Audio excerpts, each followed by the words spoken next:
5ই আগস্টের পরে যে আসছে তা না, মব সবসময় ছিল এবং এই মবটাকে হাসিনা তখন কন্ট্রোল করে নাই, because that's how she created a region of terror.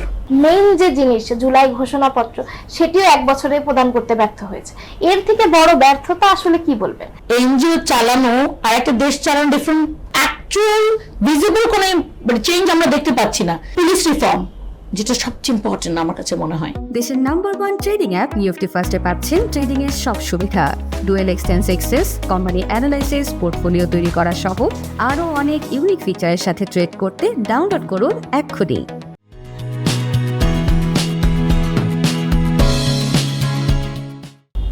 সুপ্রিয় দর্শক, আপনাদের সবাইকে স্বাগত জানাচ্ছি বাণিজ্য প্রতিদিনের বিশেষ আয়োজন আগামী নজর। আজকের অনুষ্ঠানে আমাদের মাঝে উপস্থিত আছেন আমার বাংলাদেশ পার্টি বি পার্টির যুগ্ম সাধারণ সম্পাদক এবং আন্তর্জাতিক উইং এর প্রধান ব্যারিস্টার নাসরিন সুলতানা মিলি। অনুষ্ঠানে আপনাকে স্বাগত জানাচ্ছি। জি, থ্যাংক ইউ। আরেকজন অতিথি আমাদের মাঝে উপস্থিত আছেন ইউনাইটেড পিপলস বাংলাদেশ বা আপ বাংলাদেশের মুখপাত্র শাহরিন সুলতানা ইরা। আপনাকে স্বাগত জানাচ্ছি। ধন্যবাদ।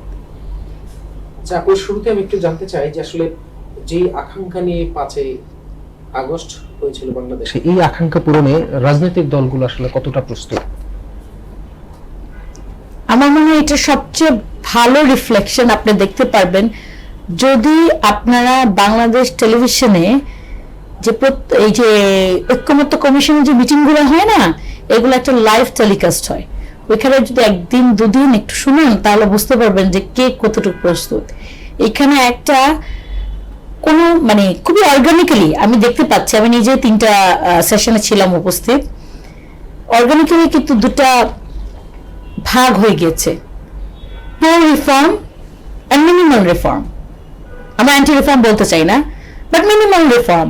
সো ওয়াটার ডাউন যে এতই ডাইলিউট করে ফেলা হবে রিফর্ম, যে রিফর্মটা অ্যাকচুয়ালি আসলে কোনো মানে ভিজিবল অথবা অ্যাকচুয়াল চেঞ্জ মেক করবে না।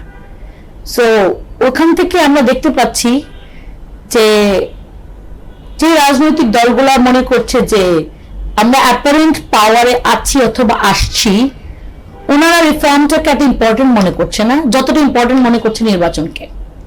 অবশ্যই নির্বাচন important, the whole ultimate goal হলো এটা নির্বাচন, কিন্তু একমাত্র গোল কিন্তু নির্বাচন না। আমরা এখানে এই সরকারের ম্যান্ডেটটা কিন্তু নির্বাচন, ওনারা তত্ত্বাবধায়ক সরকার না, কিন্তু তারা একটা ইন্টারিম গভর্নমেন্ট যারা এসেছেন